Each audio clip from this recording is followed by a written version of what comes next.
नमस्कार।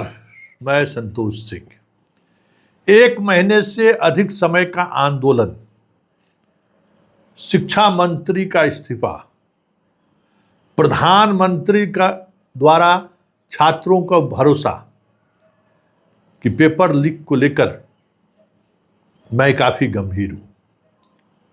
सदन में नए कानून का मसौदा पेश, 9 घंटे तक बहस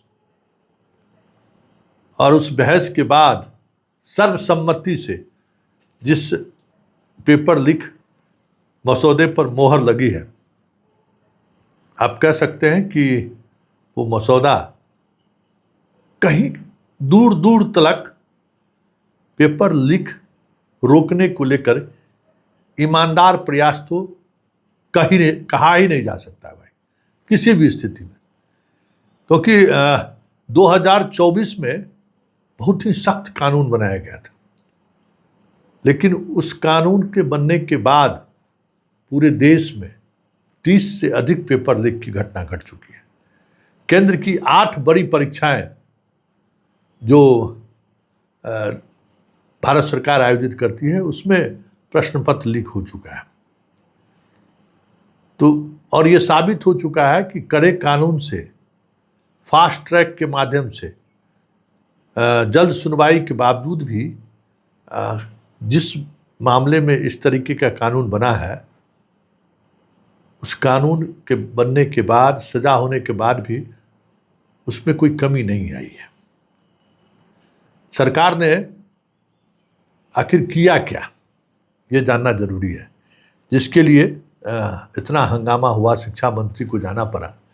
सरकार ने क्या किया? 3 साल से 5 साल तक पहले सजा था, ठीक है ना, पेपर लीक वगैरह का जो स्टूडेंट उसमें है, तो अब उसको कम से कम 5 साल और अधिक से अधिक 10 साल कर दिया गया, क्योंकि 3 से 5 साल में जेल भेजने का प्रावधान नहीं है। 7 साल से ऊपर वाले मामले में जेल जाता है लोग, तो 10 साल कर दिया गया। जहां संगठित गिरोह काम कर रहा था, वहां पिछले बार 2024 में 5 से 10 साल के लिए सजा दिया गया था। इस बार उसको जो है सो कम से कम 7 साल का जेल दिया गया है, कम से कम, अधिकतम नहीं, उसको 7 साल कर दिया गया और 10 करोड़ का जुर्माना किया गया।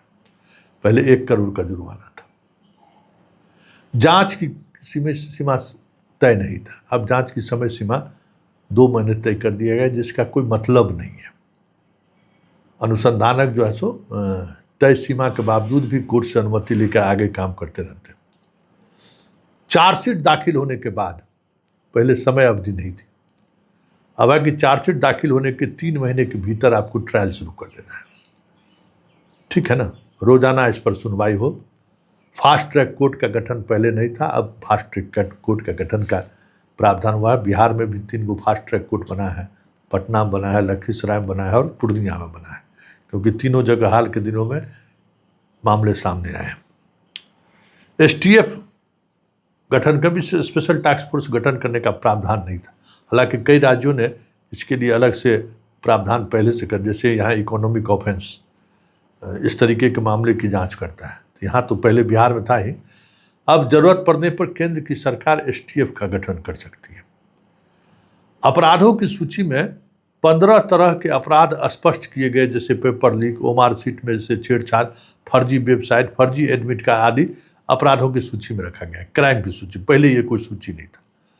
परीक्षा सुरक्षा, हाँ, विस्तृत परिचालन मानक पहले से तय नहीं था, अब जो है बायोमेट्रिक रजिस्ट्रेशन, परीक्षा केंद्रों पर प्री ऑडिट, स्क्रीनिंग, सीट आवंटन, प्रश्न पत्र सुरक्षा, इन्विजिलेटर और परीक्षा के बाद की प्रक्रिया के लिए विस्तृत मानक तय किए जाएंगे। ये पहले ये सरकार ने जो है सो ये एक प्रावधान इसमें किया है। लेकिन बड़ी बात है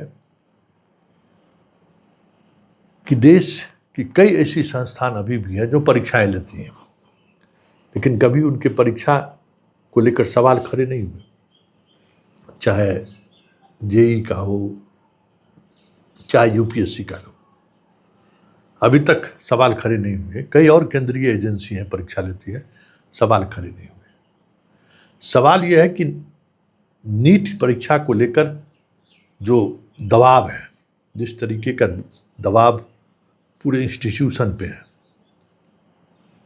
उस दबाव को सिर्फ सजा का प्रावधान बढ़ा देने से इसका समाधान निकलने वाला नहीं है। प्रावधान बढ़ा दीजिए, इससे अपराध रुक जाएगा, कदापि नहीं। क्योंकि इसके अपराध की प्रकृति को समझना होगा।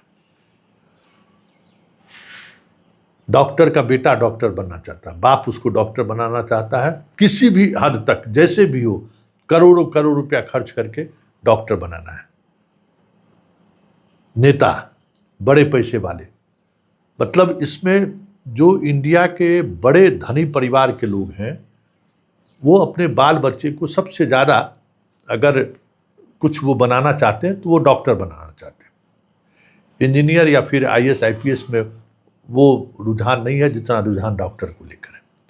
इसलिए सबसे ज़्यादा अटैक, सबसे ज़्यादा संगठित गिरोह इन्हीं परीक्षाओं के में काम कर रहा है, और उसको इस तरीके के कानून के सहारे रोका नहीं जा सकता। पूरे परीक्षा प्रोसेस बदलने की जरूरत है। हमें अन्य देशों से इस पर, वहाँ कैसे परीक्षा होता है उस पर मनन करने की जरूरत है, और खास करके चाइना कैसे परीक्षा लेती है उस पर सबसे ज़्यादा फोकस करने की जरूरत है। क्योंकि चाइना दुनिया के सबसे टफेस्ट परीक्षा में से एक परीक्षा लेता है, उसको समझने की जरूरत है। क्योंकि NTA जैसी स्वयंसेवी संगठनों से किसी भी परिस्थिति में कदाचार मुक्त परीक्षा की बात सोचना ही बेईमानी है। अभी भी देखिए ना, बिहार में बायोमेट्रिक को लेकर जो खेल सामने आया है, पकड़े गए हैं बहुत सारे लोग पकड़े गए हैं लखीसराय से। NTA नहीं बता रहा है कि बायोमेट्रिक को लेकर जो उनका SOP है, क्या SOP है। किसी एक कंपनी को पूरे भारतवर्ष में दे देता है, और वो कंपनी हजारों कंपनी को पेटी कॉन्ट्रैक्ट देता है जहां ये खेल होता है। बिहार में भी यही खेल हुआ कि बिहार में भी जिस कंपनी को दिया गया वो किसी और को दे दिया, और लखीसराय में पकड़े गए, बाकी जगह पकड़े नहीं गए।